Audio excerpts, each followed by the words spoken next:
The hands told the story Listen before to the me. words ever What could. is it? They were We must slender leave hands, a now. woman's scared. hands, but calloused in places that made no sense for a nun. The roughness sat not across the palms where honest labor would leave its They're mark, coming. We have to but go along the now. curve of Ooh, the what is index happening? finger and the No pad of time. the The thumb. door now. Sister, I'm Places where scared. metal had pressed 10,000 Not times. Sunday! Places where triggers had been squeezed until muscle memory became something deeper than thought. But now those hands held a Bible.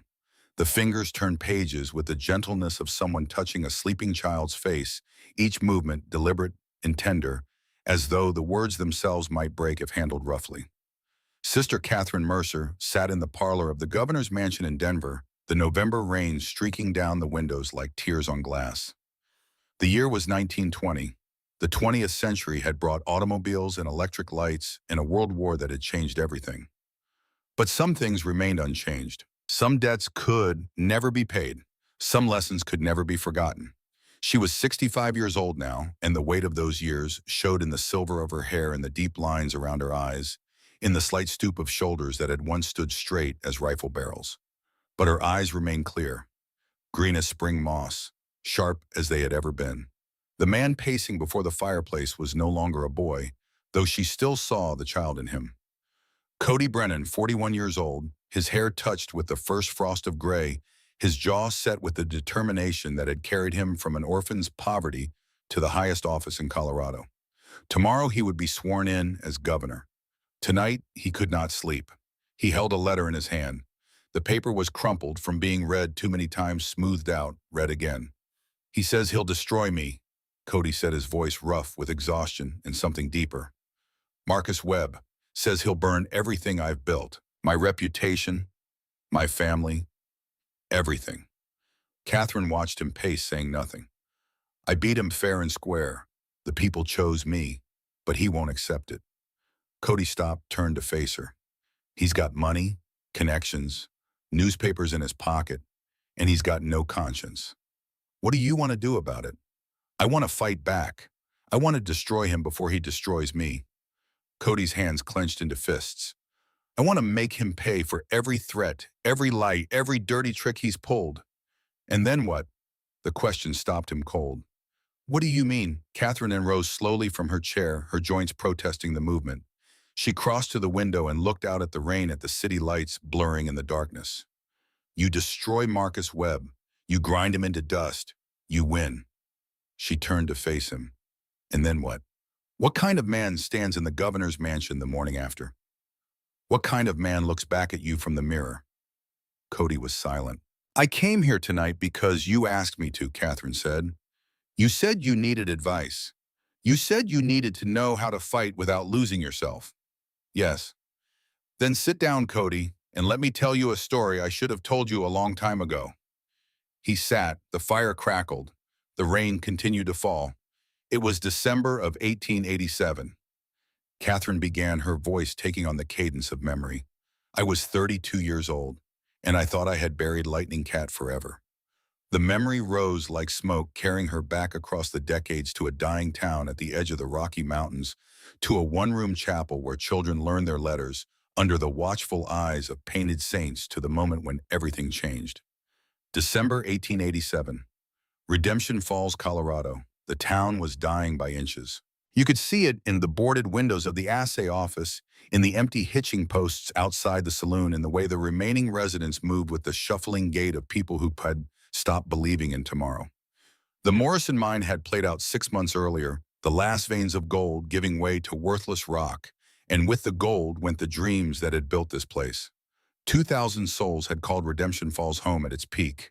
Now fewer than 400 remain, most of them too poor to leave, too stubborn to quit, or too old to start over somewhere else.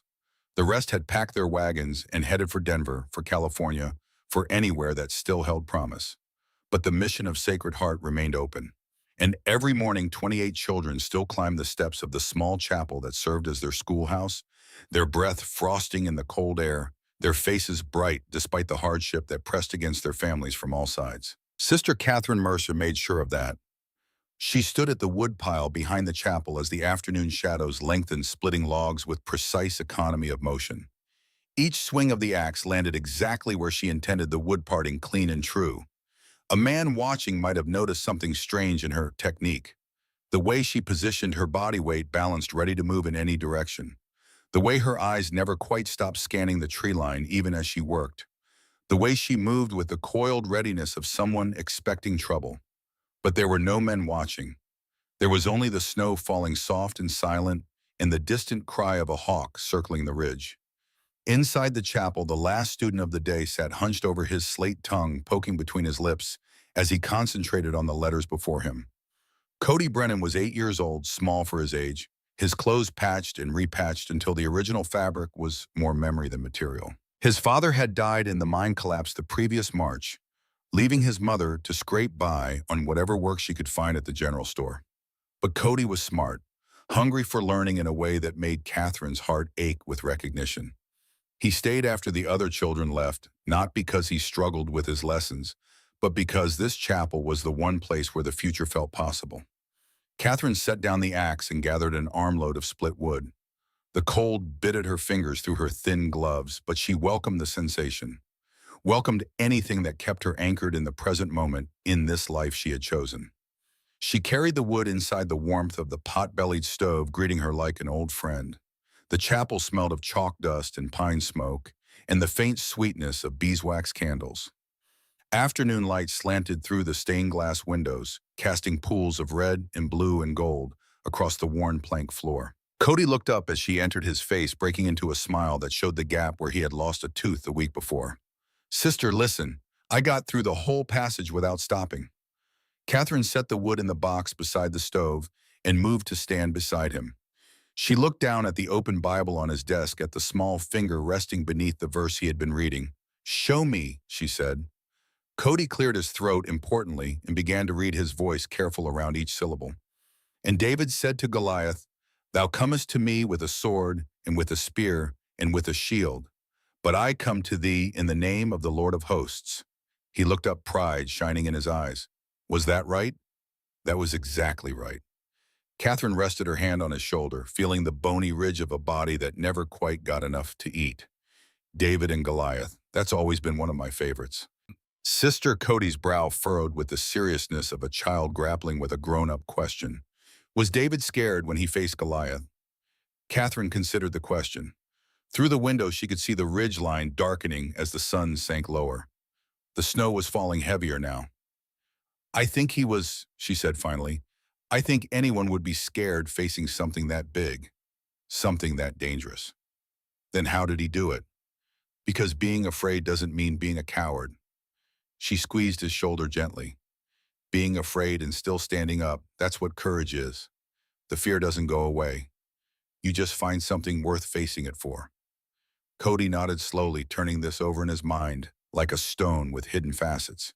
He was about to ask another question when the sound reached them both.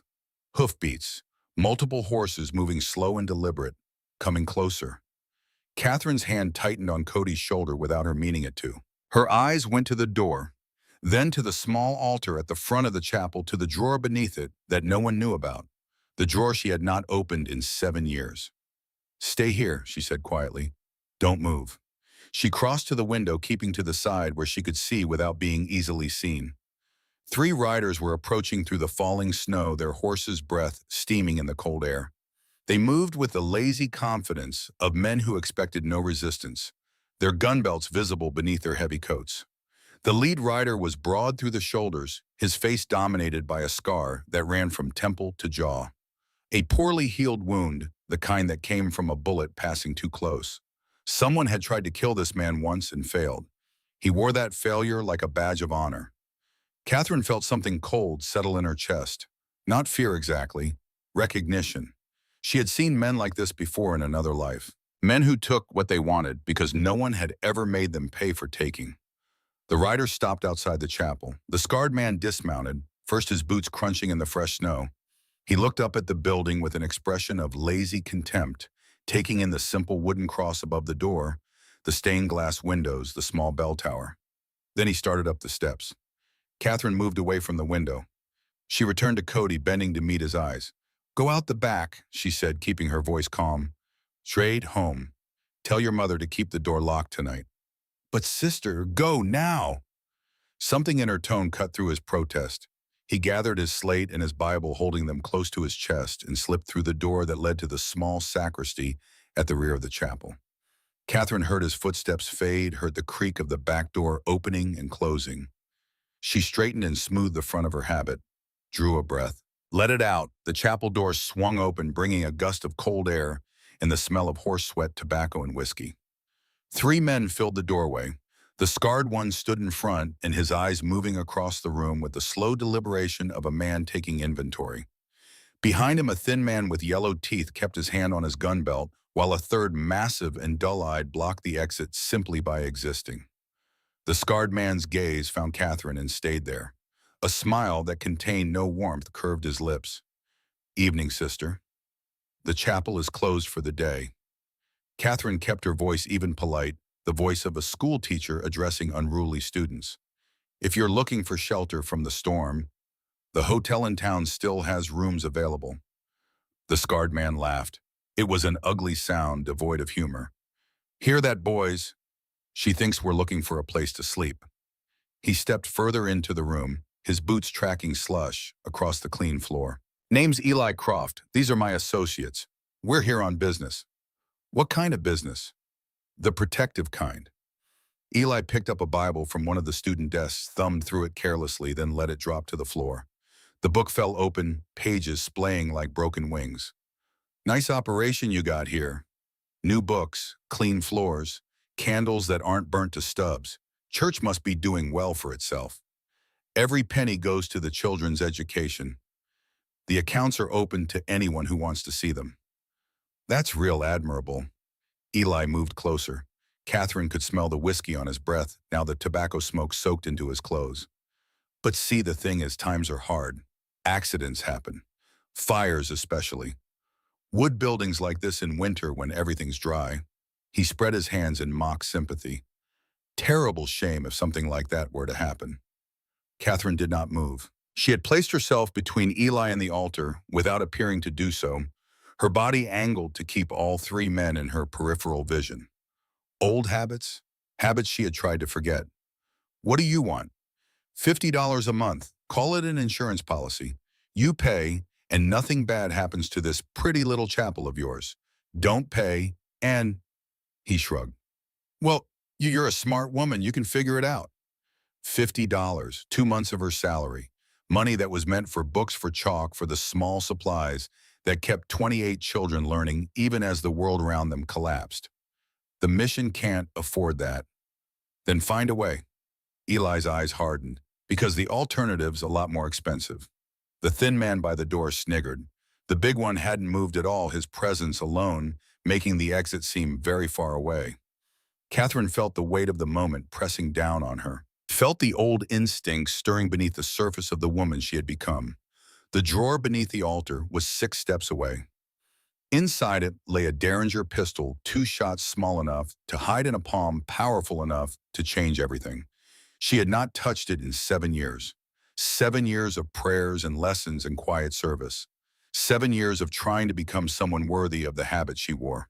7 years of burying the woman she had been beneath the woman she wanted to be. But these men were not here for her. They were here for the chapel, for the children who would walk through that door tomorrow morning expecting safety and learning and hope. And Catherine knew with a certainty that settled cold and heavy in her stomach that if she let them leave thinking they had won, they would be back. Next week, next month, and eventually they would stop asking and start taking. Let me think about it, she said, buying time the way she had learned to do in another life. Come back tomorrow. I'll have an answer. Eli studied her for a long moment. Then he nodded. Tomorrow, then. But don't think about running. Don't think about going to that useless sheriff. There's 40 more of us in the mountains, and my brother doesn't take kindly to people who waste his time. He turned toward the door. The thin man followed. Catherine watched them go, her hands steady at her sides, her heart pounding against her ribs. The big man lingered. His dull eyes found Catherine's, and something flickered there. Not intelligence exactly. More like the instinct of a predator recognizing a threat it couldn't quite identify. You're different, he said slowly, from other nuns. I'm just a teacher, Catherine replied. He stared at her a moment longer. Then he shook his head and followed the others into the snow. Catherine stood motionless until the sound of hoofbeats faded into the distance. Then, moving with the careful precision of someone handling something explosive, she crossed to the altar and knelt before the hidden drawer. Her fingers found the catch. The drawer slid open silently. Inside, beside a worn rosary and a faded letter she could not bring herself to throw away, lay the derringer.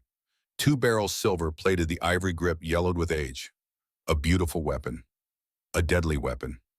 She had won it in a shooting contest in Abilene when she was 19 years old, and it had not left her possession since. She lifted it out. The weight was familiar, terrifyingly familiar, like a severed limb that had somehow reattached itself.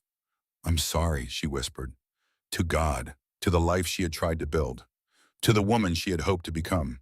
Then she checked the chambers, found them loaded, and slipped the derringer into the hidden pocket of her habit.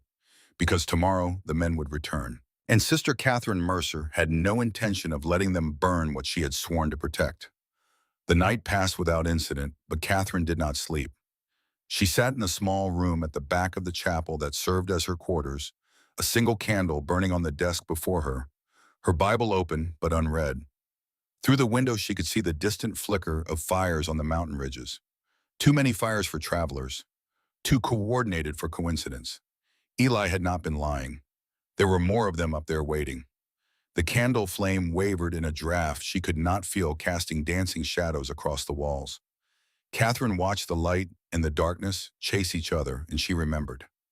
Denver, 1880, the roar of the crowd, the smell of gunpowder, the silver trophy gleaming in her hands as the announcer called out her name. Lightning Cat, the fastest draw west of the Mississippi, the woman who never missed. She had loved it once, the attention, the fame, the pure, simple pleasure of being the best at something. But fame was a hungry thing, and it demanded to be fed. More shows, more tricks, more risks. Until the night in Kansas City when a train robbery went wrong, and a 17-year-old girl named Ruth Croft died with Catherine's bullet in her chest. Ruth had been holding a gun to a child's head. Ruth had been desperate and wild-eyed and moments away from pulling the trigger. Catherine had done what she was trained to do, what she was paid to do, what she was famous for. One shot, clean and quick and merciful. The child had lived, Ruth had died, and Catherine had discovered in the terrible silence that followed that she did not know who she was anymore.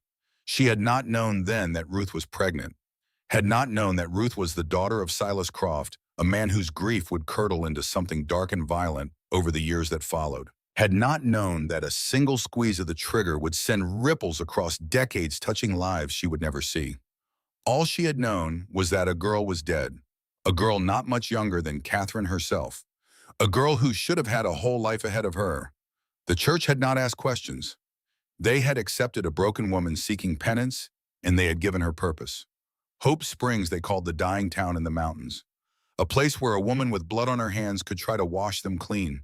7 years of teaching and praying and trying to be someone new. 7 years of keeping the derringer in a drawer and the Winchester in a trunk, and the memories locked away in a corner of her mind she never visited. And now the past had found her. Catherine looked down at her hands in the candlelight, still slender, still calloused in all the wrong places, still capable of violence she had hoped to leave behind. She closed the Bible. She blew out the candle, and she sat in the darkness, waiting for dawn. Morning came gray and cold, the snow falling harder now.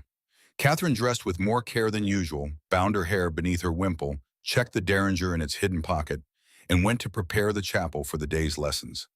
The children arrived in 2s and 3s, their faces red with cold, their laughter steaming in the frigid air. They did not know what had happened the night before. They did not know what might be coming. And Catherine intended to keep it that way for as long as possible. She taught the morning lessons with her usual patience, guiding small hands across slates, listening to halting voices sound out words offering praise and correction in equal measure. But her eyes kept straying to the windows, to the door to the drawer beneath the altar. At noon, she dismissed the children for lunch. Most of them scattered to nearby homes, but Cody lingered as he always did, his worn shoes scuffing the floor as he approached her desk. "Sister, are you all right?" "I'm fine, Cody." "You keep looking at the door, like you're waiting for someone. The boy was too perceptive by half. It was one of the things she loved about him, and I'm just tired, she said. I didn't sleep well last night. Cody's face creased with worry. Is it because of those men? The ones who came yesterday? Catherine's heart stopped for a beat. You saw them. I was hiding in the sacristy. I saw them through the crack in the door. His voice dropped. They were bad men, weren't they? The kind Pa used to warn me about. Catherine reached out and took his hand. Yes, they were bad men, but you don't need to worry. I'm going to take care of it. How I am? She hesitated. How much truth could a child bear? How much did he need to know before she could answer? The door slammed open. This time there were only two of them, Eli and the thin one whose name Catherine had learned was Virgil. But they moved differently now, with purpose rather than menace. And there was something in Eli's eyes that hadn't been there before. Recognition. School's in session, Catherine said, keeping her voice calm as she stepped between them and Cody. You can come back after. Shut up, Eli's voice cracked like a whip. I spent all night thinking about you, about the way you stood there, the way you moved, the way you kept your eyes on all three of us without seeming to. He stepped closer, his scar livid against his pale face. I've seen that before. Once. In Cheyenne. A woman who could shoot the buttons off a man's coat while riding backward on a galloping horse. Catherine's blood turned to ice. I don't know what you're talking about. Lightning Cat. The name hit the air like a thunderclap. Colonel Boone's Frontier exhibition. Best shot west of the Mississippi. Could put a bullet through a silver dollar at 100 yards, hit it 5 times before it touched the ground. Cody's hand tightened in Catherine's grip. She could feel him looking up at her, confusion and wonder warring on his young face. That was a long time ago, Catherine said quietly. Another life. Eli laughed, the sound ugly with triumph. I knew it. I knew there was something. Told Silas you were too calm, too controlled. Regular nuns don't stand like soldiers. I'm not who I was. Maybe not, but I bet you can still shoot. His hand dropped to his gun. Care to prove me wrong? Everything happened at once. Catherine shoved Cody behind her. Run, back door, now. The boy obeyed without question, his footsteps pounding across the floorboards. Virgil drew first, his hand a blur of motion. But Catherine had already moved the derringer, appearing in her hand as though it had always been there. The shot cracked through the small chapel, impossibly loud, and Virgil's revolver spun from his fingers, clattering against the wall. He screamed, clutching his hand where a splinter of wood from his own gun stock had torn through the flesh. Eli was fast, faster than she expected. His shot plowed through the desk where she had been standing an instant before, wood chips flying like shrapnel. But Catherine was no longer there. She rolled behind the heavy oak pew near the altar, came up on one knee, and fired her second shot. The oil lamp on the ceiling shattered, kerosene spraying flame, guttering and dying. Darkness swallowed the chapel. For a moment there was only the rasp of breathing, the scuff of boots on wood, the distant whimper of Virgil cradling his injured hand. Then Catherine spoke from the shadows near the stove. I have more weapons. I know this room by heart. And in case you haven't noticed, I never miss. You're lying. Eli's voice was rough with fear he was trying to hide. You were a show shooter, tricks and fancy shooting. You can't.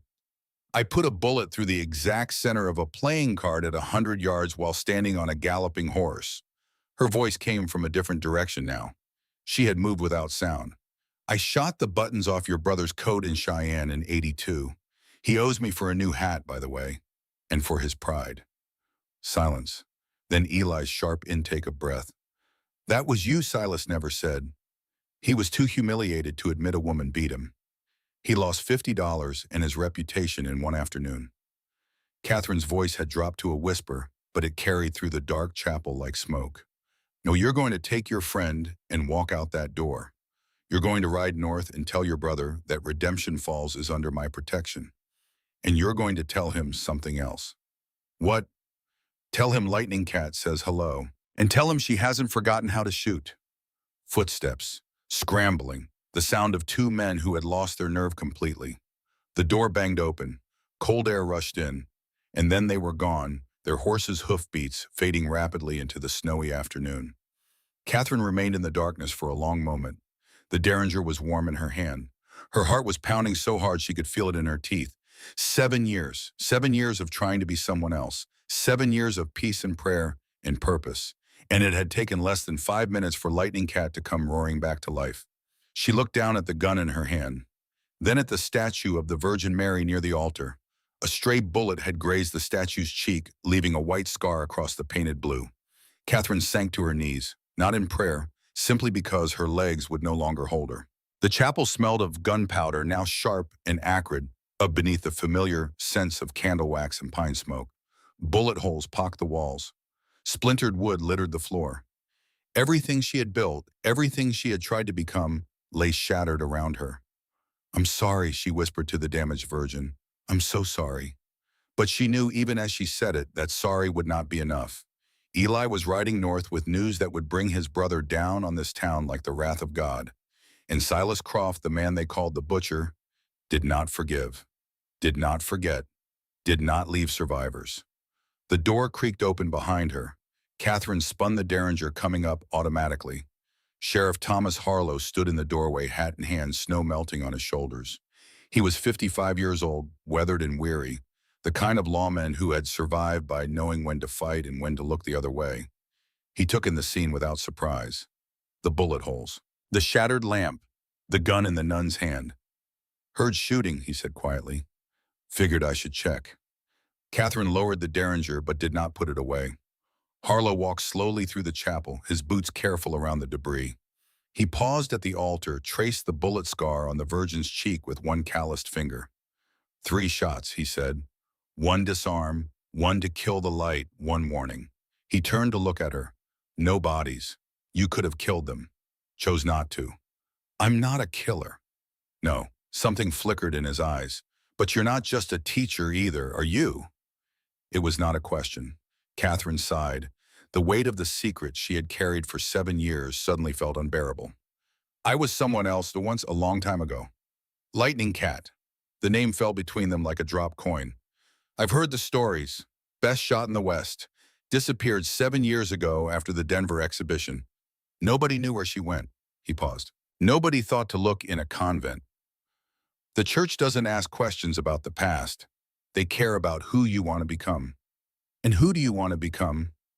Catherine looked at the ruined chapel, at the scattered books and overturned desks, at the statue with its scarred face watching her with eyes full of patient sorrow. "I wanted to become someone who helped people, who taught children, who made something beautiful instead of just destroying things." Her voice cracked. "I wanted to become someone worthy of forgiveness." Before Harlow could respond, the door burst open again. Cody stumbled in, his face, flushed from running, his breath coming in white clouds. "Sister, Sheriff, I was at the telegraph office on my way home. Eli, he sent a wire north before he left." Catherine's blood turned to ice. "What did it say?" Cody's voice trembled. "Lightning Cat, redemption falls. She's at the chapel, bring everyone. This time we finish what should have ended 7 years ago."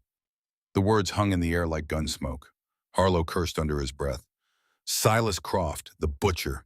He's been running protection rackets up and down the territory for years. Last summer he hit a town called Milford in Montana. The sheriff there refused to pay. What happened? Burned it to the ground, every building, every man, woman, and child." Harlow's face was gray. 200 people, not a single survivor. Catherine stared at the bullet holes in the wall, at the patterns she had made in 3 seconds of controlled violence. The patterns of a woman who had spent half her life turning the art of killing into entertainment.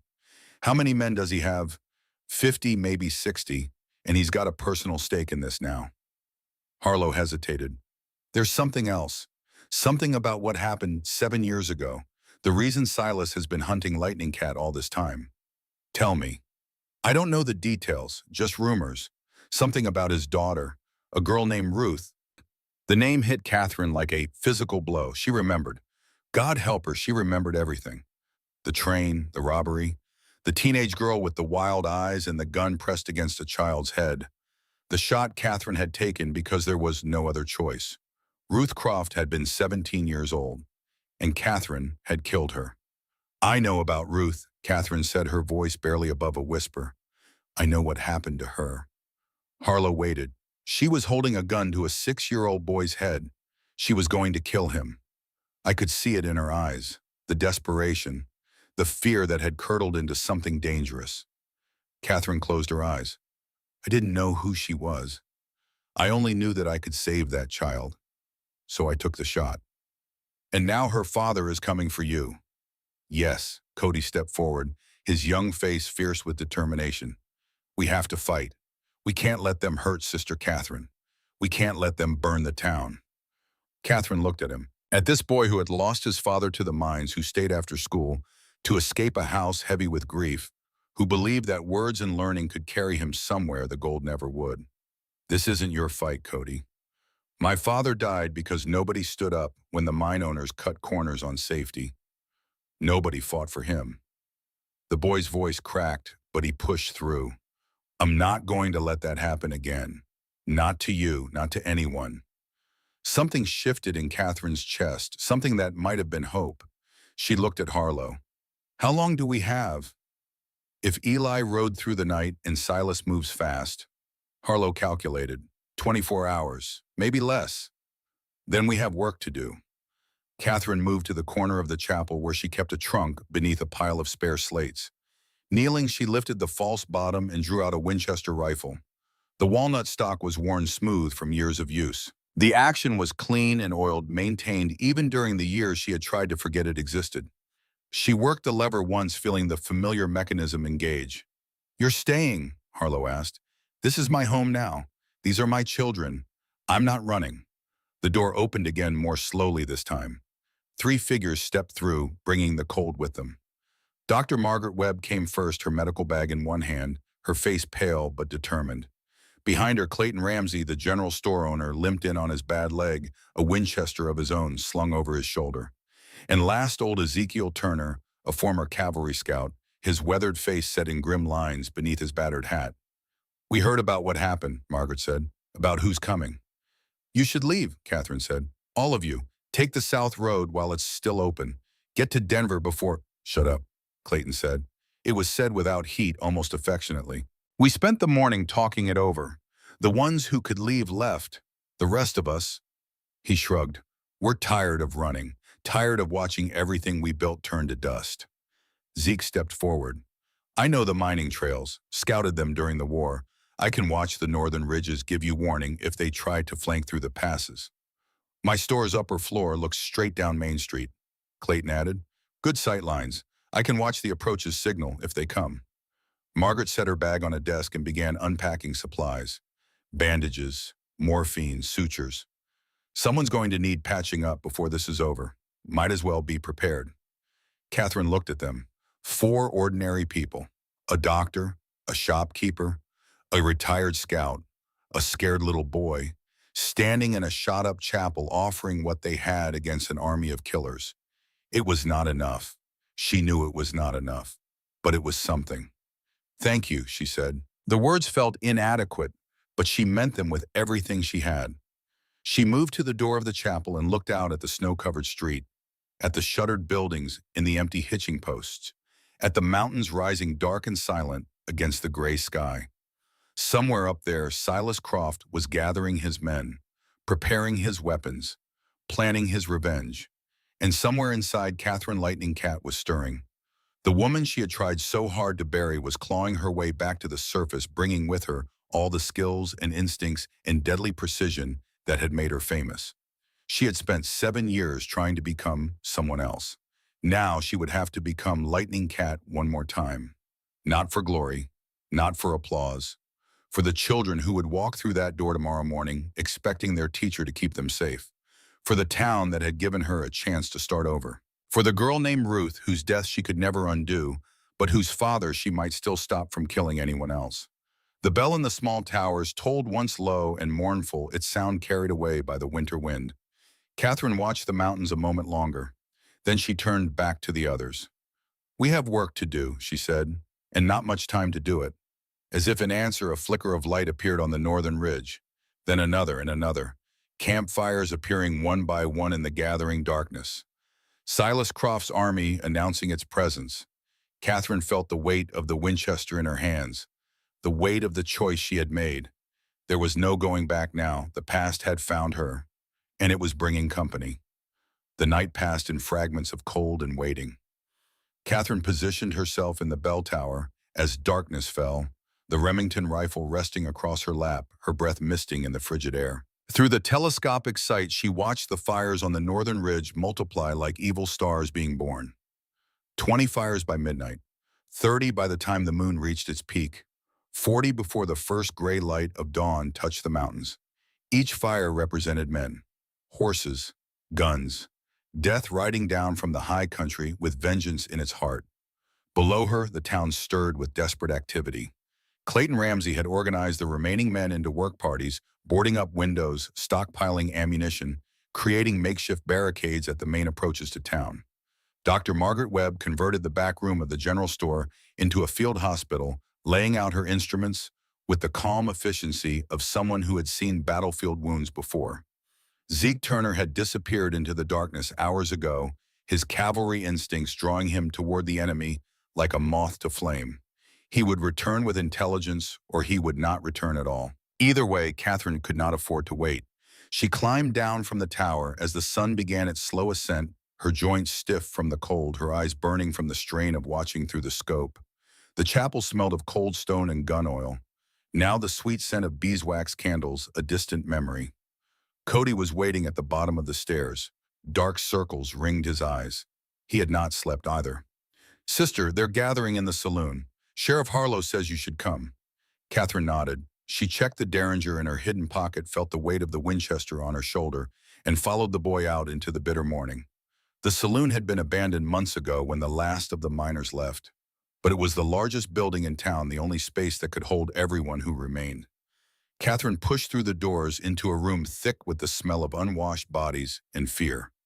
Nearly 100 people had crowded inside. Women clutching children, old men with faces like weathered leather, young boys barely old enough to shave their hands trembling as they gripped whatever weapons they had managed to find. The faces that turned toward Catherine were pale with terror, but beneath the fear she saw something else. Hope. Desperate, fragile hope. They were looking to her. Sheriff Harlow stood at the front of the room, his hat in his hands, his voice rough with exhaustion as he finished explaining the situation.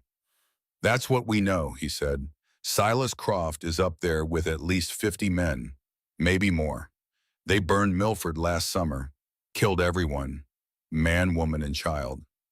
A woman in the front row let out a sigh. Her husband put his arm around her, but his own face was ashen. "We can't fight 50 men," someone shouted from the back. "We should run, head south before they cut off the road." "Snow's too deep on the pass," Clayton replied.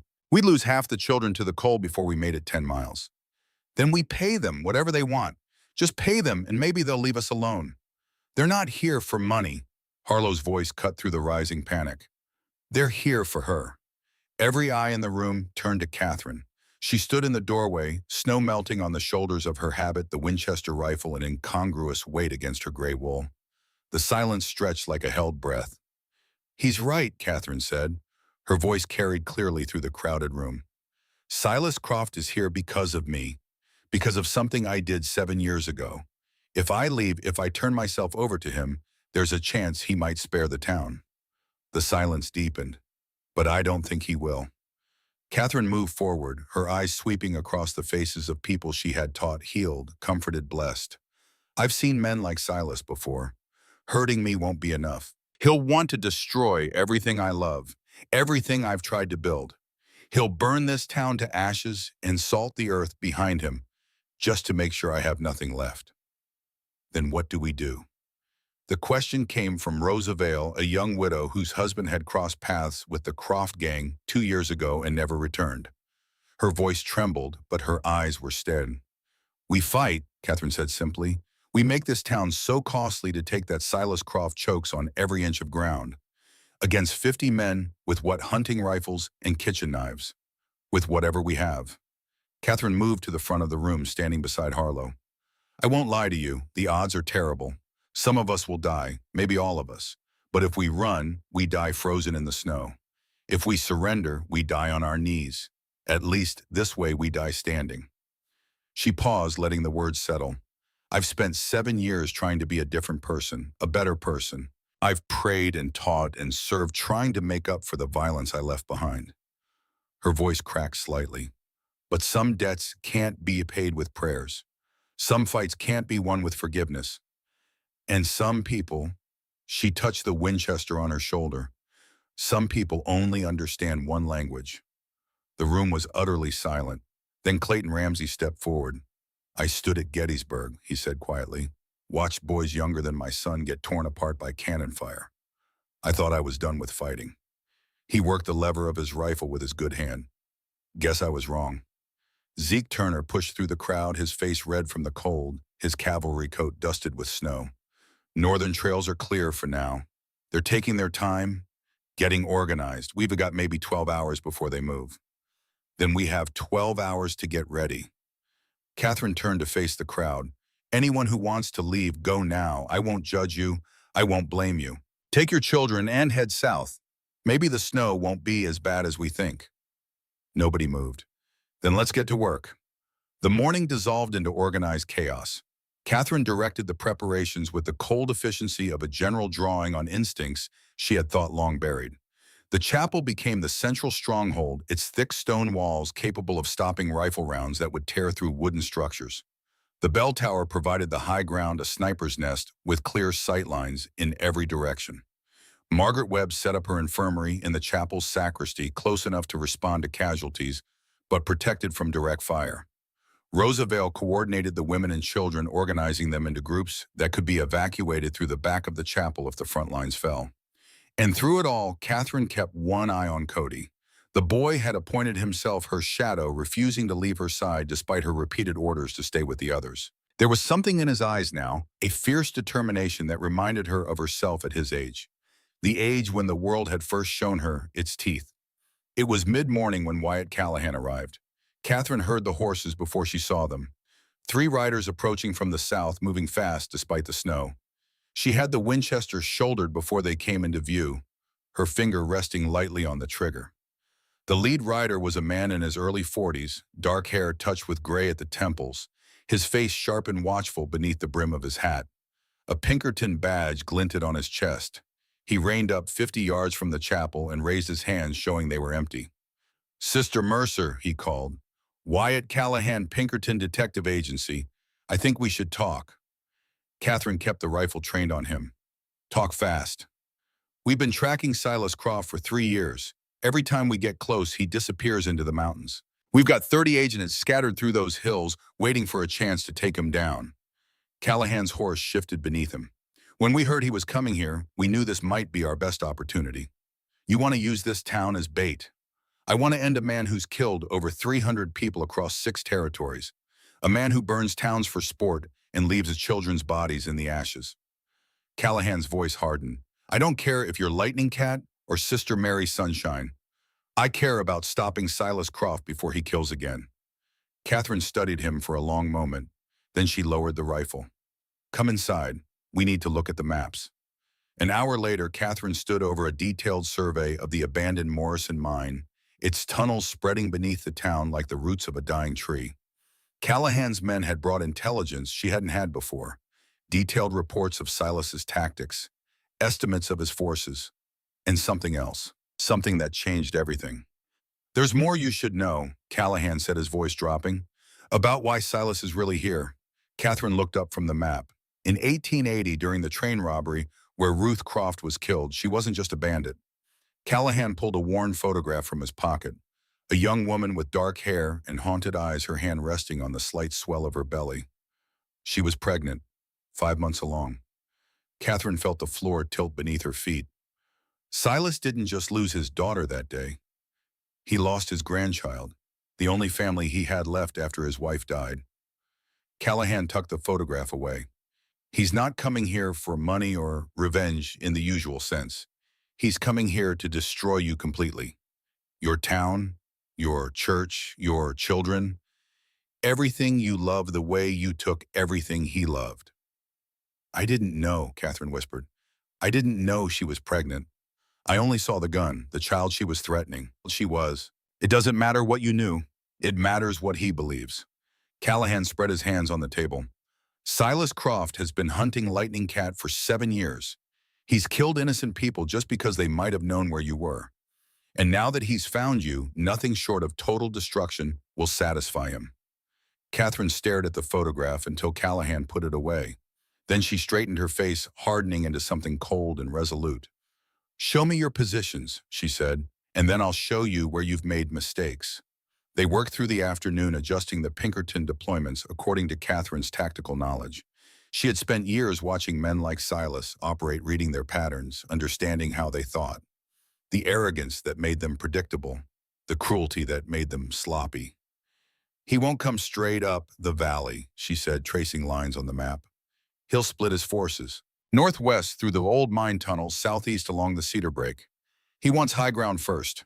Crossfire positions. Your men are too exposed on the main slopes." Callahan studied the adjusted positions. "You've done this before." "Not like this." Catherine's voice was flat. "I've performed in shows, shot targets, entertained crowds, but actual combat." She shook her head. "Only once, on that train 7 years ago. And yet you're thinking like a tactician." "I'm thinking like a woman who wants to keep her children alive." Dusk was falling when the telegraph arrived. Catherine was in the chapel checking the sight lines from the bell tower one final time when Cody came running up the stairs. His face was pale, his hands shaking as he thrust the paper toward her. She read it once, then again, then a third time as though repetition might change the words. "Sister Mercer, stop. Ruth and my grandchild died by your hand. Stop, 7 years. I have searched, stop now. God has delivered you to me. Stop, surrender yourself, or watch the child you love most die as Ruth died. Stop, I know about the boy. Stop, Silas Croft." Catherine's hand tightened on the paper until it crumpled. He knew about Cody. He had been watching, planning, waiting for the perfect moment to strike at the heart of everything she held dear. "Sister." Cody's voice trembled. "What does it say?"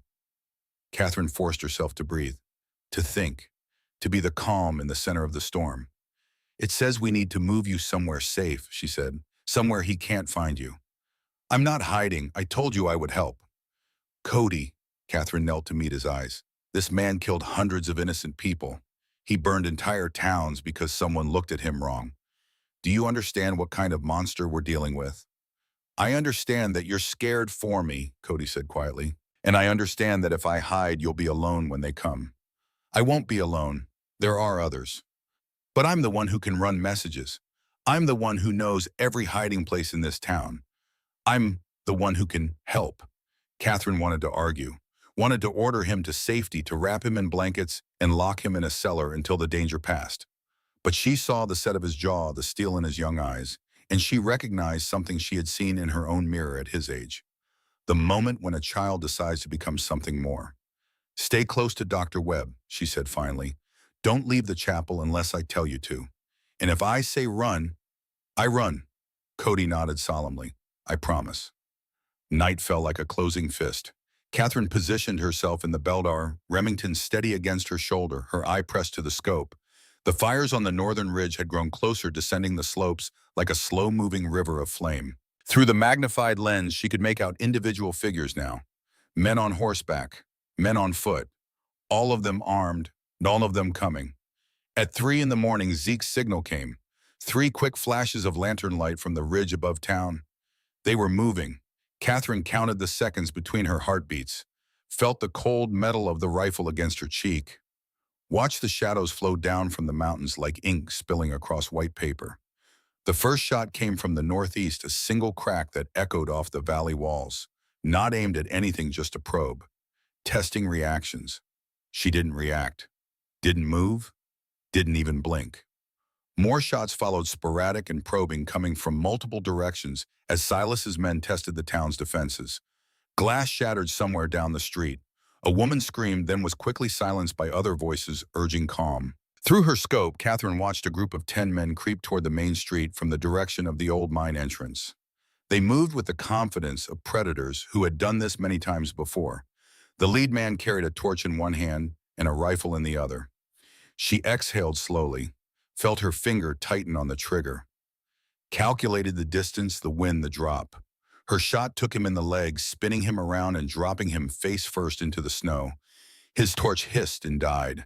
His companions scattered, shouting in confusion and fear. The battle had begun. For the next 3 hours, Redemption Falls became a killing ground. Catherine moved constantly, never staying in one position long enough to be targeted. From the bell tower to the chapel roof. From the roof to the upper floor of the general store. From the store back to the tower. Each position gave her different angles, different targets, different opportunities. She shot precisely and without mercy. A man's shoulder here, a knee there, a hand clutching a torch sent tumbling into the snow. She did not aim to kill. She could not make herself aim to kill. But she could wound, she could disable, she could sow terror among men who had expected easy prey. The Pinkertons engaged from the hills, their disciplined fire cutting off flanking attempts and driving the attackers back into prepared kill zones. Clayton held the general store roof, his Civil War experience showing in the steady rhythm of his shots. Zeke appeared and disappeared like a ghost, his old cavalry skills making him nearly invisible as he moved between positions. But the attackers kept coming. The snow was stained red now, dotted with the dark shapes of wounded men crawling toward cover. The smell of gunpowder hung thick in the frozen air, mixing with the copper tang of blood and the acrid bite of burning wood. Someone had managed to set fire to the livery stable despite Catherine's best efforts, and the flames threw dancing shadows across the battlefield. At 5:30, Silas himself appeared.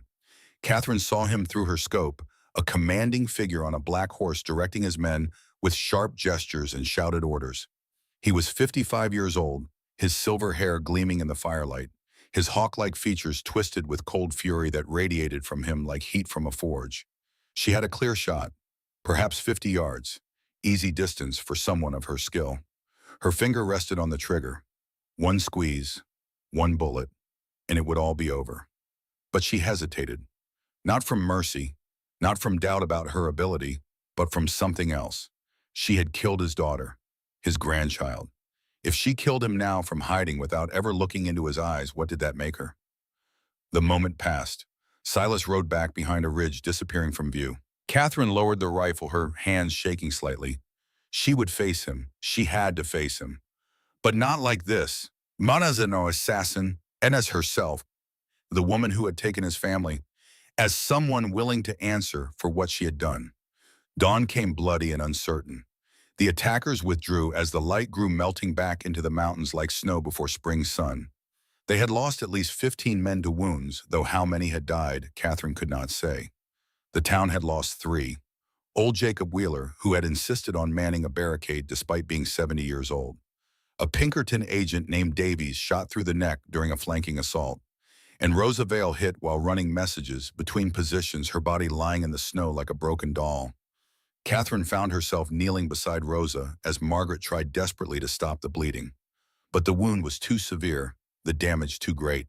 Rosa's eyes fluttered open one final time, found Catherine's face, and seemed to find something like peace. "My husband," she whispered. "Will you tell him I wasn't afraid?" "I'll tell him," Catherine promised. "I'll tell him you were brave." Rosa smiled, then she was gone.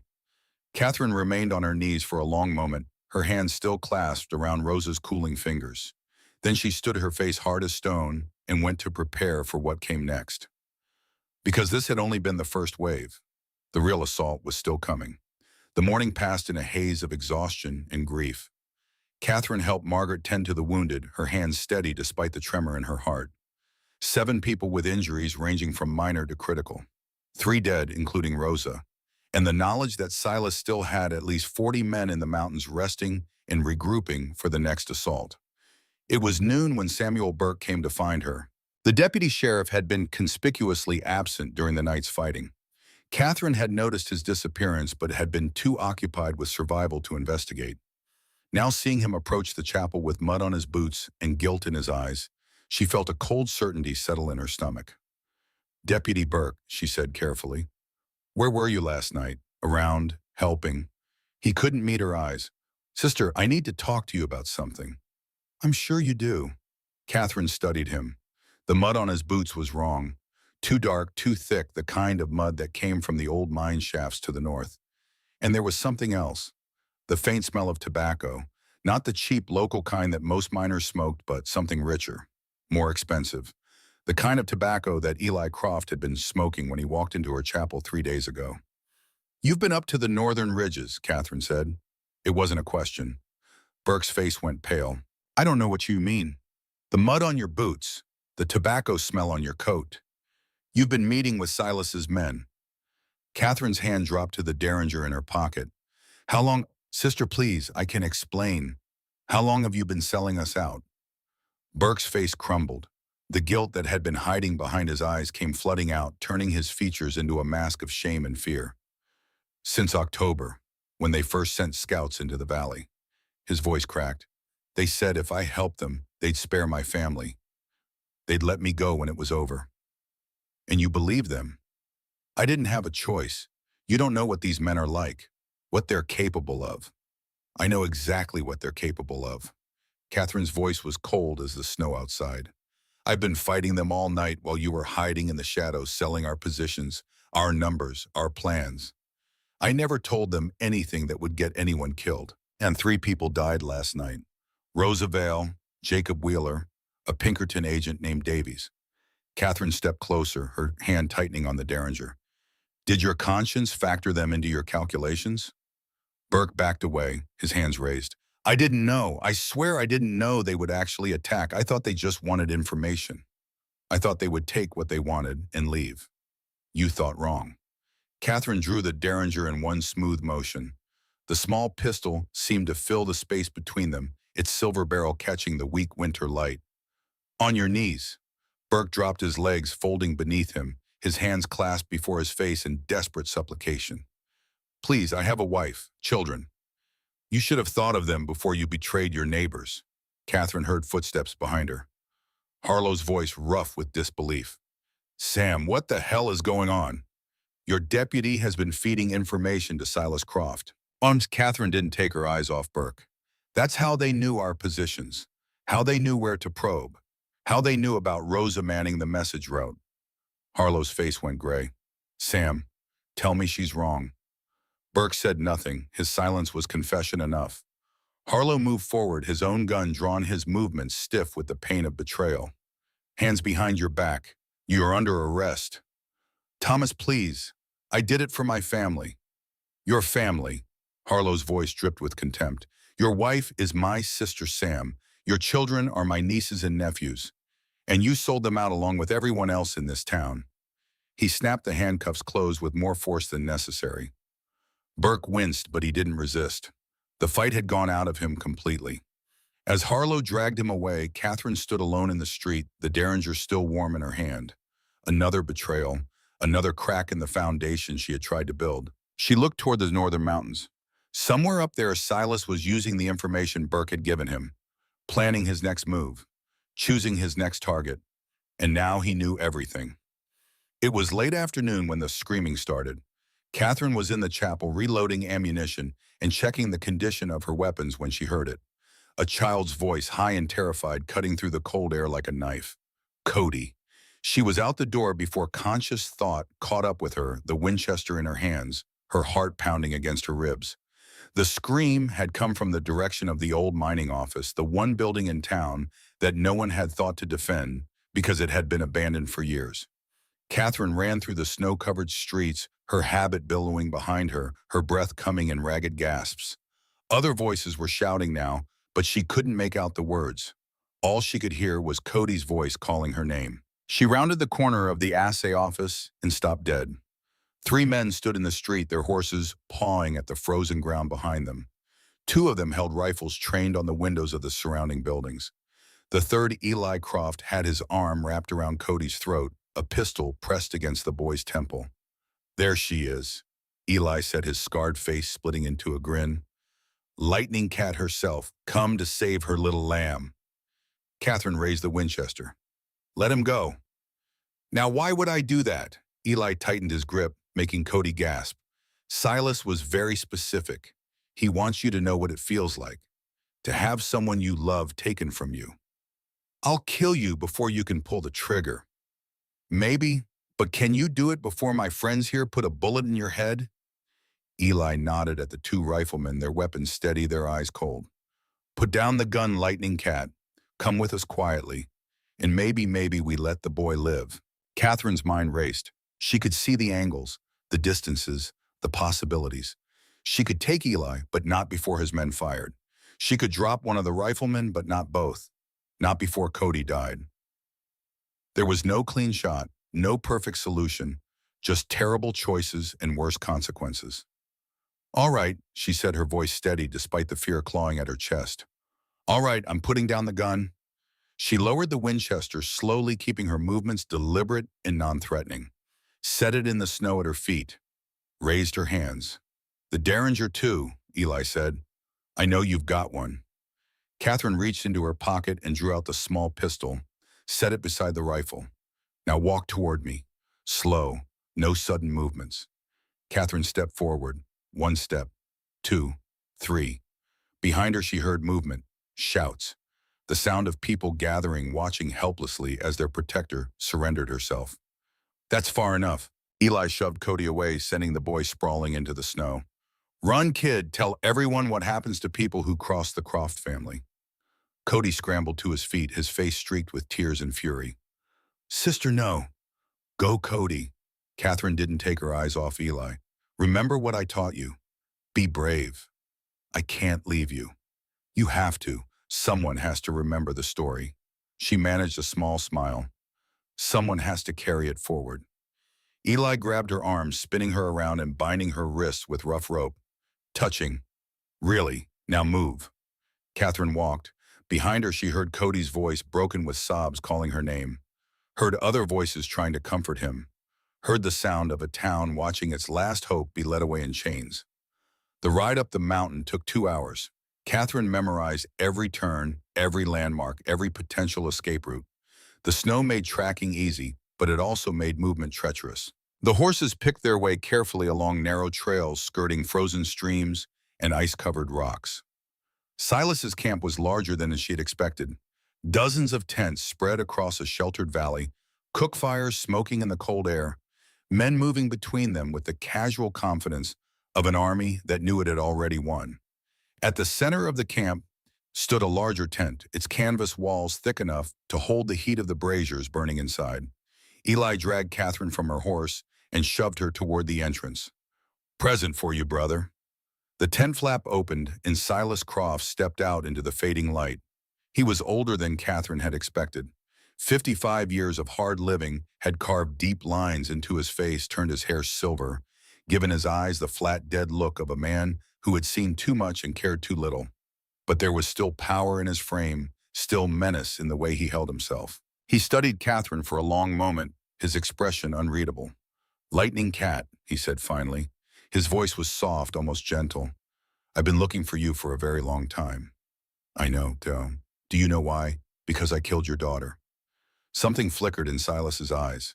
Pain, perhaps, or rage, or both twisted together into something that no longer resembled either. Ruth was 17 years old, he said. She was pregnant, 5 months along. Did you know that? No, I didn't know until yesterday. Would it have changed anything if you had known? Catherine thought about the train, the chaos, the young woman with wild eyes and a gun pressed against a child's head, the split-second decision that had haunted her for 7 years. No, she said honestly, it wouldn't have. She was going to kill that boy. I could see it in her eyes. Silas nodded slowly as if this answer was exactly what he had expected. My wife died when Ruth was 12, he said. Consumption. I couldn't afford a doctor, couldn't afford medicine, couldn't afford anything except to watch her cough herself to death over 6 months. He began to walk in a slow circle around Catherine, his voice taking on the cadence of a story told many times. After that, I had to make a choice. Go back to the farm that was killing me, or find another way to feed my daughter. I chose another way. He paused. I'm not proud of what I became, but I kept Ruth alive. I gave her food and shelter and something resembling a future. You turned her into a criminal. I tried to keep her out of it, but she wanted to help, wanted to be part of the family business. His voice cracked slightly. She wasn't made for this life. She was soft, kind. She should have been a school teacher like you. Should have had children of her own. She would have killed that boy. She would never have pulled the trigger. She didn't have it in her. I couldn't take that chance. Silas stopped in front of her, his face inches from hers. No, he said softly.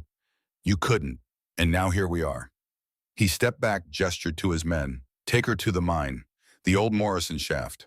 I want her to have time to think about what's coming.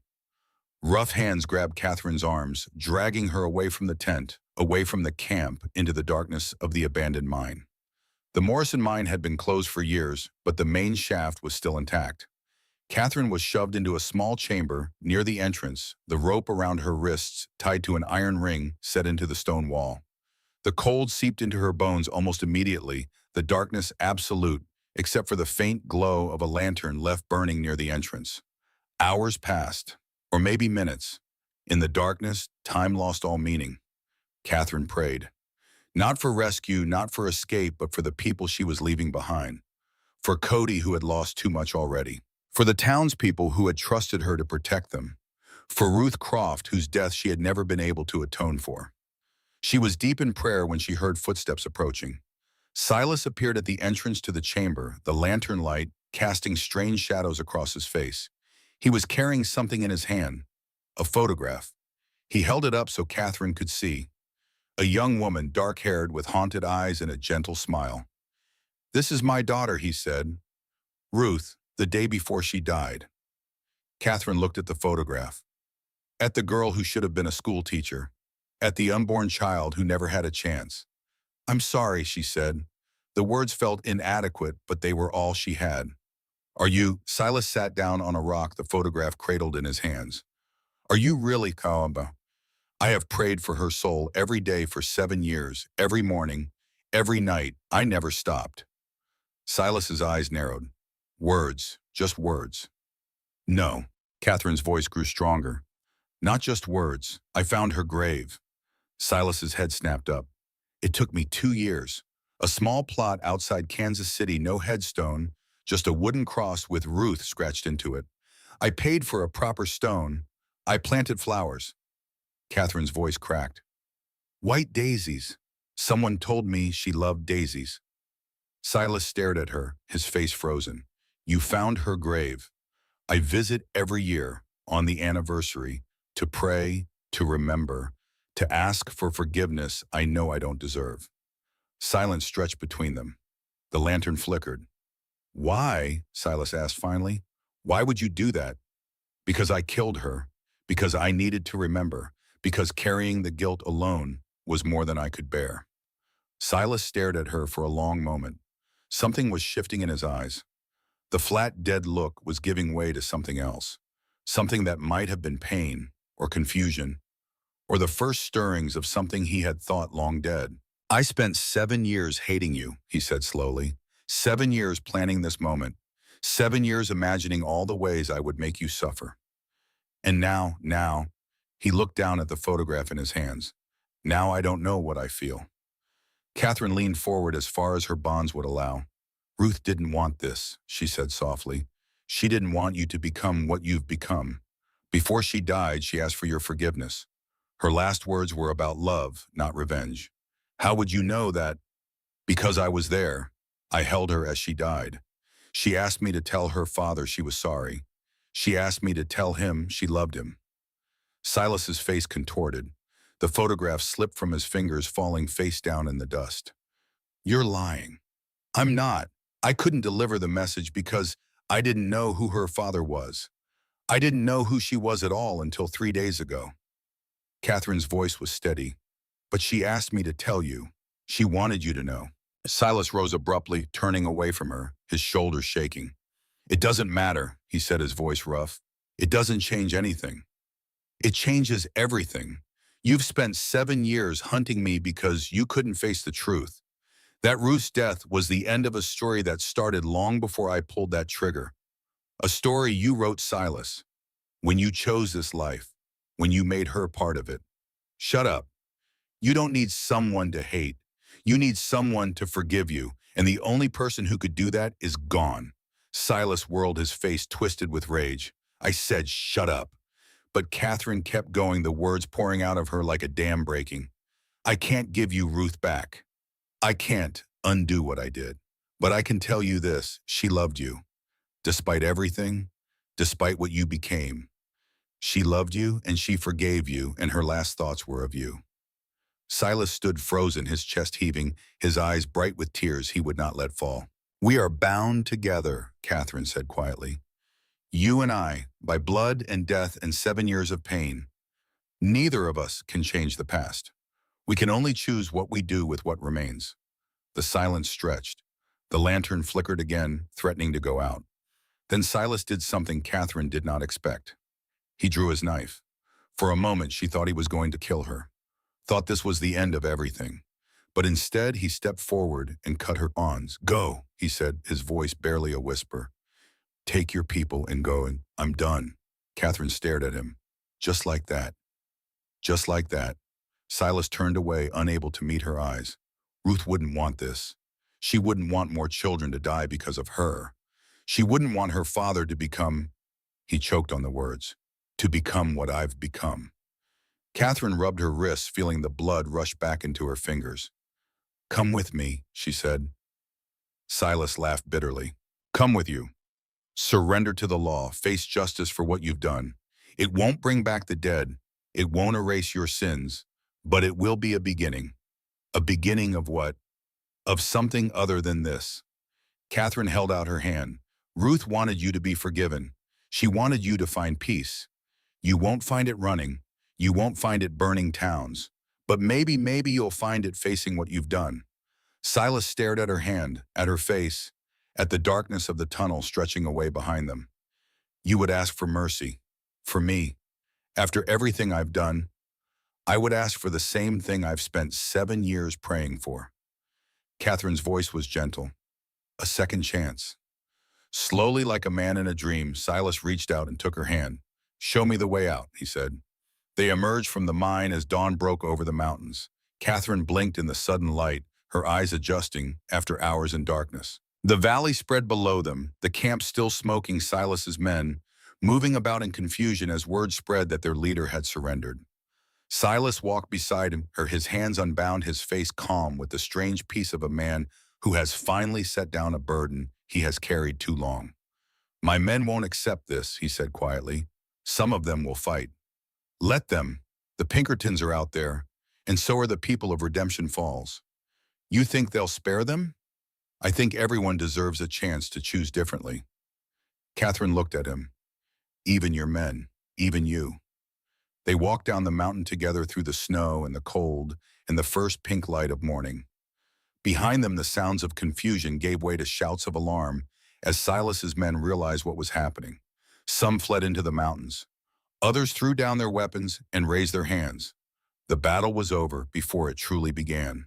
By the time Catherine and Silas reached the outskirts of town, Callahan and his Pinkertons had secured the camp. 43 men in custody, 7 dead killed by their own companions when they tried to stop the surrender. The rest scattered to the winds, their gang broken, their leader in chains. The first person Catherine saw was Cody. He stood at the edge of the crowd that had gathered, his young face pale with exhaustion and fear. When he saw her walking down the mountain alive and whole, his face transformed. He ran to her and threw his arms around her waist, holding on as if he would never let go. You came back, he sobbed. You promised, and you came back. Catherine held him close, feeling his small body shake with relief. I told you I would try, she whispered. Sometimes trying is enough. Behind her, Silas Croft stood with his hands raised as Callahan's Pinkertons approached. His face was calm, resigned. The face of a man who had finally found something he had lost long ago. Silas Croft, Callahan said, his voice formal but not unkind. By the authority of the Pinkerton Detective Agency, you are under arrest for murder, arson, and crimes too numerous to list. You will be transported to Denver for trial. I understand, Silas said. As they led him away, he paused and looked back at Catherine. Something passed between them. Acknowledgement, understanding, perhaps even a fragile kind of peace. Take care of her grave, he said. The daisies. Ruth always loved daisies. I will, Catherine promised. Then he was gone, led away into the morning light, and Catherine was left standing in the ruins of a town that had survived against all odds. Sheriff Harlow approached, his hat in his hands. It's over, he asked. The question held a lifetime of hope and fear. Catherine looked around at the people of Redemption Falls, at the wounded being tended by Margaret, at the children peeking out from behind their mother's skirts, at the buildings still standing scarred but whole. "It's over," she said, and for the first time in 7 years, she believed it. The trial was held in Denver in March of 1888. The courthouse stood at the heart of the city, its granite columns rising toward a sky heavy with the promise of late winter snow. Crowds had gathered outside since before dawn, pressing against the iron gates, craning their necks for a glimpse of the man they had come to see. Silas Croft, the butcher of Milford, the most wanted outlaw in 6 territories, and the woman who had brought him down. Catherine made the journey from Hope Springs despite the protests of nearly everyone in town. They had already begun calling it by its new name, a name that reflected what had happened there, what had been saved. Hope Springs, Colorado, a town reborn. But Catherine knew she could not let this story end without her. She had been part of a Silas Croft's life from the moment she pulled the trigger on that train 7 years ago. She had to see it through to the end. The courtroom was packed when she arrived. Reporters from newspapers across the territory filled the gallery, their pencils poised over notebooks, their eyes hungry for every detail. Families of victims sat in tight clusters, their faces drawn with grief, and the desperate hope that justice might bring some measure of peace. And in the front row, a seat had been reserved for her. Sister Catherine Mercer, Lightning Cat, the woman who never missed. She took her place as the bailiff called the court to order. Silas sat at the defendant's table dressed in a clean suit that someone had provided for him. His hands were unshackled, a concession to his cooperation with the authorities. He did not look at Catherine when she entered, but she felt his awareness of her presence like a physical weight. The prosecutor was a sharp-featured man named Harrison Wells, known throughout the territory for his ruthless pursuit of convictions. He had built his case meticulously, documenting every crime attributed to the Croft gang, calling witness after witness to testify about burned towns and murdered families.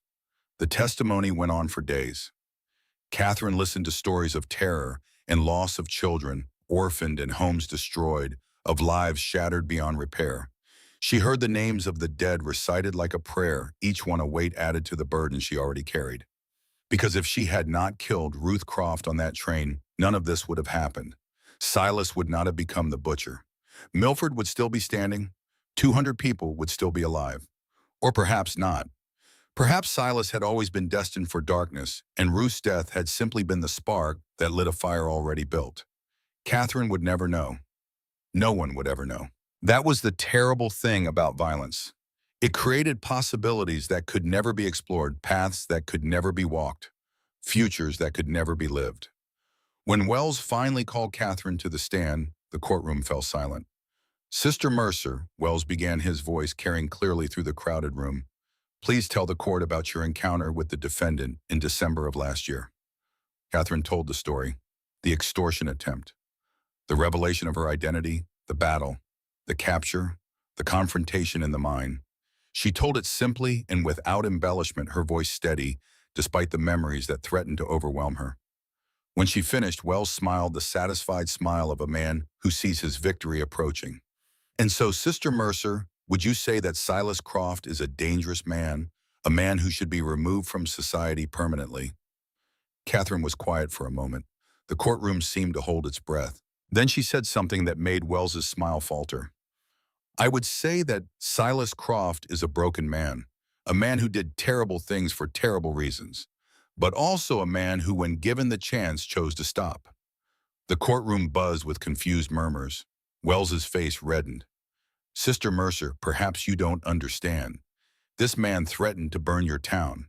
He killed innocent people. He held you captive. I understand perfectly." Catherine's voice was calm but firm. "I understand better than anyone in this room what Silas Croft is capable of. I also understand what drove him to it." She turned to face the defendant's table directly.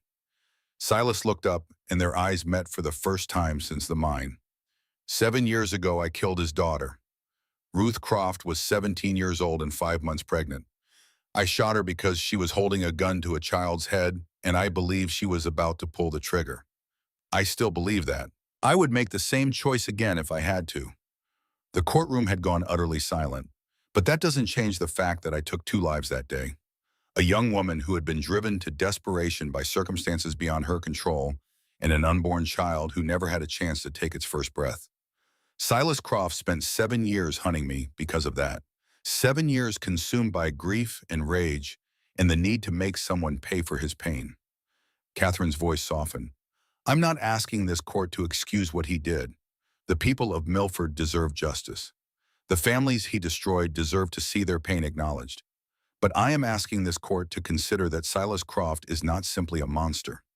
He is a human being who was broken by loss just as I was broken by the violence I committed. Neither of us can undo what we did. We can only choose what we do next. She turned back to the prosecutor. When Silas Croft had me alone in that mine, he could have killed me. He had every reason to. Instead, he let me go. He surrendered. He chose to stop the cycle of violence that had consumed both our lives. She paused. That choice doesn't erase his crimes, but it should count for something. The jury deliberated for 3 days. In the end, they convicted Silas Croft of murder, arson, and a dozen other charges. The judge sentenced him to 25 years in federal prison, rejecting the prosecution's demand for death. As the guards led Silas away, he paused beside Catherine's seat. Their eyes met for a long moment. Thank you, he said quietly. Don't thank me. Thank Ruth. I'm just doing what I think she would have wanted. Silas nodded slowly. Then he was gone, led away into the Colorado sunshine toward a prison cell where he would spend the rest of his days. Catherine watched him go, and for the first time in 7 years, the weight on her chest felt slightly lighter. The years that followed were quiet ones. Catherine returned to Hope Springs and resumed her teaching. Her classes were larger now, filled not only with local children, but with students from neighboring towns whose parents wanted them to learn from the woman who had saved a community. She never spoke of the battle unless asked, and she never glorified what had happened. When children pressed her for stories about lightning cats, she told them instead about patience and compassion, and the importance of solving problems without violence whenever possible. She taught them that strength was not about how well you could fight, but about how well you could love. The Remington rifle hung on the wall of her small room behind the chapel, not as a trophy or a reminder of glory, but as a testament, a promise that she would never forget what she was capable of, both the violence and the restraint. Cody Brennan grew under her guidance, his natural intelligence and determination channeled into education and public service. He graduated at the top of his class, went to college in Denver, studied law, and entered politics. By the age of 30, he was the youngest state representative in Colorado history.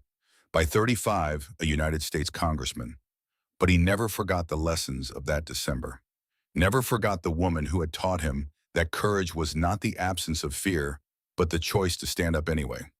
He visited Hope Springs whenever he could, sitting in the same chapel where he had once learned to read, listening to the same voice that had shaped his understanding of the world. And Catherine watched him grow into the man she had always known he could be. The news of Silas Croft's death reached Hope Springs in the autumn of 1905. He had died in his cell peacefully in his sleep. He was 72 years old and had served 17 years of his sentence. Before he died, he had written a letter.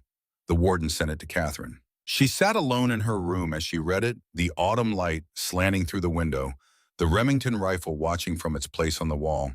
The letter was written in a careful hand, the letters neat and precise, the hand of a man who had spent years with nothing but time and silence. Sister Mercer, I have carried your words with me every day since the trial. About Ruth, about forgiveness, about the choice to stop. I cannot undo what I did, the towns I burned, the families I destroyed, the monster I became. But in this cell with nothing but time and silence, I have found something I never expected. Peace, you were right. Ruth wanted me to be forgiven. And somehow through the mystery of grace that you spoke of, I think she has forgiven me. I think God has forgiven me. I even think in my better moments that I have begun to forgive Monsieur. Thank you for visiting her grave, for the flowers, for remembering her when no one else did. I will see her soon, and I will tell her about the nun who taught me that it is never too late to become someone else. Silas Croft. Catherine read the letter 3 times. Then she went to the chapel and knelt before the altar, the same altar where she had hidden her derringer so many years ago. Rest well, Silas, she whispered. May you find Ruth again, wherever you are, and may she forgive you as I hope she has forgiven me. The years continued to pass. Catherine grew older, her hair turning silver, her face lining with the marks of a life fully lived. She buried friends and former students, watched the town change and grow, saw the railroad come and the automobile arrive, and the old ways give way to new ones. Through it all, she taught, prayed, served, and she never stopped visiting Ruth's grave. Every year on the anniversary, she made the journey to Kansas City, to the small cemetery on Miller Road, to the headstone she had paid for and the flowers she had planted. White daisies always. Ruth had loved daisies. Now in the parlor of the governor's mansion in 1920, Catherine had finally told the whole story. The fire had burned low in the grate. The rain had stopped falling. Through the windows, the first gray light of dawn was beginning to touch the Denver skyline. Cody Brennan sat in his chair, his face wet with tears he no longer tried to hide. "That's everything," Catherine said, her voice rough with fatigue. "All of it, everything I never told you before."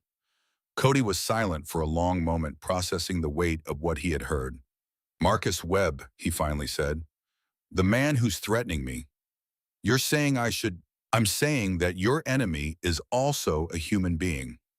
A human being with reasons for what he does, even if those reasons don't justify his actions." Catherine leaned forward. "You can fight him, you probably have to fight him, but you don't have to destroy him, and you don't have to become him. What if he won't stop? What if he keeps coming? Then you keep standing, you protect what matters, you fight with everything you have." Catherine's voice hardened. "But you fight clean, Cody. You fight fair. You fight as the man you want to be, not the man he's trying to make you into. And if I lose, then you lose as yourself, with your integrity intact, with your soul still your own." She reached out and took his hand. "That matters more than any victory. Trust me, I've won battles that cost me everything that mattered. I've lost battles that saved my soul. I know which I prefer." Cody was quiet for a long moment. Then he looked up at her, his eyes clear, despite the tears. "You really believe that after everything you've been through?" "I believe it because of everything I've been through." Catherine squeezed his hand. "You asked me how to fight without losing yourself. The answer is simple, even if it isn't easy. You remember who you are. You remember what you stand for. And you never ever let your enemy define you." She rose slowly from her chair, her old bones protesting the movement. "You have a big day tomorrow. You should try to sleep. Will you stay for the inauguration?" "I wouldn't miss it," Catherine smiled. "I've waited 33 years to see that boy in the shot-up chapel become the governor of Colorado. I'm not going anywhere until I see him take the oath." Cody embraced her, holding her, the way he had held her as a frightened 8-year-old, the way he had held her when she came walking down the mountain alive and whole. "Thank you," he whispered, "for everything, for all of it. Don't thank me. Thank yourself. You're the one who did the work. You're the one who became the man you are." She pulled back, looking up at him with eyes that had seen so much and still believed in so much more. "I just showed you the path. You're the one who walked it." The inauguration was held the next morning. The Colorado State Capitol gleamed in the winter sunshine, its gold dome bright against the clear blue sky. Thousands of people had gathered on the steps, in the surrounding streets, their breaths steaming in the cold air, their faces bright with hope and anticipation. Catherine sat in the front row, her black habit standing out among the formal suits and elaborate dresses of the political elite. She watched as Cody climbed the steps to the podium, his wife and children beside him, his face calm and resolute. He placed his hand on the Bible. He spoke the words of the oath. And when he finished, when the crowd erupted in cheers and applause, Catherine felt something she had not felt in a very long time. Pride. Pure, uncomplicated pride in what she had helped to build. In the crowd, she spotted a face she recognized. Marcus Webb, the mining magnate who had threatened to destroy Cody's career. He stood at the edge of the gathering, his face dark with barely concealed fury, his eyes fixed on the new governor with an intensity that bordered on hatred. But as Catherine watched, something changed in Webb's expression. Cody had turned to scan the crowd, and his eyes found Webb's. For a long moment, the two men looked at each other. Then Cody nodded. A simple acknowledgement of Webb's presence. Not challenging, not afraid. Simply acknowledging that he was there, that he existed, that his opposition was noted, but not feared. Webb's face contorted. For a moment, Catherine thought he might do something rash. But then he turned and walked away, disappearing into the crowd. The battle wasn't over. Catherine knew that. Webb would be back with new schemes and new threats and new attempts to tear down what Cody had built. But Cody had won this round, not by destroying his enemy, but by refusing to be defined by him. That was the lesson. That was what she had tried to teach him all those years ago, in a shot-up chapel with the smell of gunpowder in the air and the sound of hoofbeats fading into the distance. You don't defeat your enemies by becoming them. You defeat them by being better. After the ceremony, Cody found Catherine in the crowd. "He was here," Cody said. "Webb, I saw. I thought about what you said, about fighting clean, about not letting him define me." Cody took a deep breath. "It's going to be hard. He's going to come at me with everything he has. Yes, he will. But I'm not going to sink to his level. I'm not going to destroy him just because he wants to destroy me." Cody met her eyes. "I'm going to beat him by being better, by doing the job I was elected to do, by proving that his kind of politics doesn't work anymore." Catherine smiled. It was the smile of a teacher watching her student finally understand the lesson she had been trying to teach. "That's my boy," she said softly. "That's the man I always knew you could be." She embraced him one last time there in the shadow of the Capitol, with the cheers of the crowd still echoing off the stone walls. "I have to go," she said. "The train to Kansas City leaves this afternoon." "Ruth's grave. The anniversary's next week. I never miss it." Cody nodded slowly. "Will you tell her something for me?" "What?" "Tell her that her death wasn't meaningless, that something good came out of all that pain and loss." He paused. "Tell her that a boy she never met grew up to be governor because a woman she never knew taught him what courage really means." Catherine felt tears prick at her eyes. "I'll tell her," she promised. "I'll tell her everything." The cemetery was quiet in the late autumn afternoon. Catherine stood before Ruth's grave, the headstone weathered now after more than 30 years, but still legible. Ruth Croft, 1863 to 1880, beloved daughter. The daisies she had planted so long ago had spread across the plot, their white petals bright against the brown grass. She knelt, her old knees protesting the movement, and placed a fresh bouquet on the grave. "Hello, Ruth," she said softly. "It's been another year." The wind stirred the flowers. Somewhere in the distance, a bird was singing. "I have news, good news for once." Catherine smiled. "The boy I told you about, Cody, he became governor yesterday. Can you believe it? That scared little 8-year-old standing in a shot-up chapel asking me if David was afraid when he faced Goliath? Now he's running the whole state of Colorado." She was quiet for a moment, watching the clouds drift across the sky. "Your father died 15 years ago now. He found peace at the end. He wrote me a letter, said he'd been forgiven, said he was coming to find you." Catherine's voice cracked. "I hope he did. I hope you're together now, wherever you are. I hope you've forgiven each other for all of it." The wind picked up, rustling the daisies. "I'm 65 years old, Ruth. I don't know how many more years I have, but I want you to know something." Catherine reached out and touched the headstone, her fingers tracing the letters of Ruth's name. "I never stopped thinking about you, never stopped praying for you, never stopped trying to make up for what I did." She rose slowly, her joints aching, her heart full. "I'll be back next year. Same time, same place, same daisies." She managed a small smile. "And I'll keep coming until I can't anymore. That's my promise to you. My penance. My gift." She turned and walked away, her black habit billowing in the wind, her footsteps slow but steady on the path. Behind her, the daisies swayed in the breeze, white petals bright against the autumn sky, a testament to love that outlasted death. 2 weeks later, Catherine was back in Hope Springs. The chapel looked the same as it always had. The wooden cross above the door, the stained glass windows casting pools of colored light across the worn plank floor, the pot-bellied stove warming the room against the autumn chill. The statue of the Virgin Mary still stood near the altar, the scar on her cheek still visible after 33 years. Catherine had never had it repaired.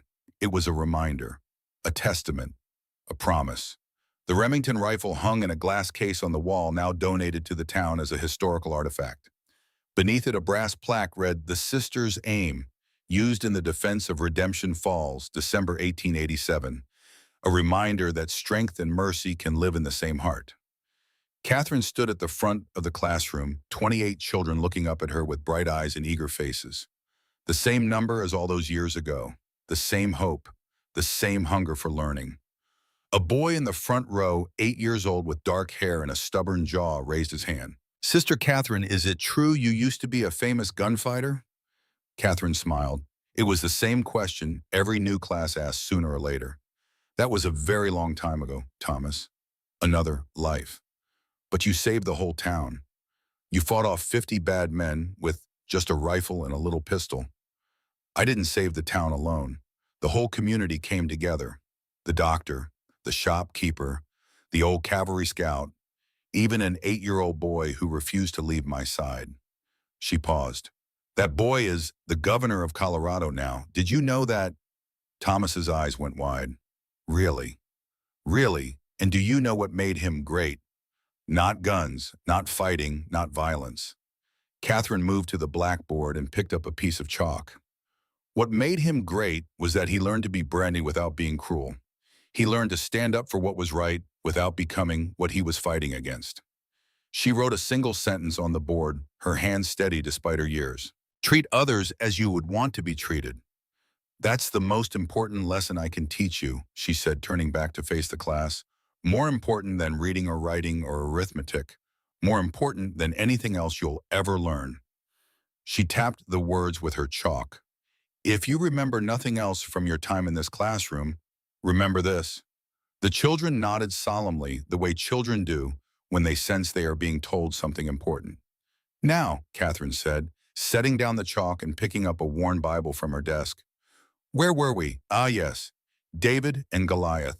She began to read, her voice steady and clear, the same voice that had taught generations of children, the same voice that had whispered prayers over graves and spoken truth to monsters and promised a dying woman that her message would be delivered. Outside the window, the Colorado mountains rose against the blue sky unchanged. Since the day she had first arrived, unchanged since the day she had stood in the belt with a rifle in her hands and watched an army descend from the ridges. The scars were still there if you knew where to look. Bullet holes patched over in the walls, a new floor in the corner where blood had soaked too deep to scrub out. The glass case on the wall where a rifle that had saved a town now rested in peace. But the town itself was thriving. New buildings had gone up. New families had moved in. New children were born every year, each one a promise of a future that had almost been lost. That was her legacy, not the shooting, not the fame, not the legend of Lightning Cat that still circulated in dime novels and campfire stories. Her legacy was this: a room full of children learning to read, a town that had survived against all odds, a boy who had grown up to be governor, a message delivered 33 years late from a dying girl to the father who had loved her. Her legacy was hope. The bell in the tower began to toll, marking the end of the school day. The children gathered their slates and their books, chattering excitedly as they headed for the door. Thomas lingered as Cody had lingered all those years ago, as if he had more questions than the day could hold. "Sister Catherine," he asked, "do you think I could be like Governor Brennan someday? Do you think I could be brave like him?" Catherine looked at him, at his dark eyes and his stubborn jaw and his hungry mind, at the potential that radiated from him like heat from a fire. "I think you can be anything you want to be," she said. "And whoever you become, I hope you remember what I taught you. Remember that courage isn't about not being afraid. It's about being afraid and standing up anyway." Thomas nodded solemnly.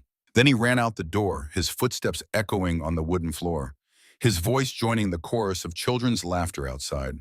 Catherine stood alone in the empty classroom, the afternoon light slanting through the stained glass windows, the statue of the Virgin Mary watching her with patient eyes. She walked to the window and looked out at the town she had helped to save, at the people going about their daily lives unaware of how close they had come to losing everything, at the mountains rising silent and eternal against the sky. Somewhere out there in a cemetery in Kansas City, white daisies were blooming on a grave. Somewhere out there in a prison record in Denver, a letter was filed that spoke of forgiveness and peace. Somewhere out there in a governor's mansion, a man who had once been a frightened boy was learning to lead with wisdom and compassion. And here in a small chapel in a town called Hope Springs, an old woman with calloused hands and clear green eyes was doing what she had always done best: teaching, praying, serving, being the woman she had spent 7 years trying to become and 33 more years becoming still. The story was finished, but the legacy would never end.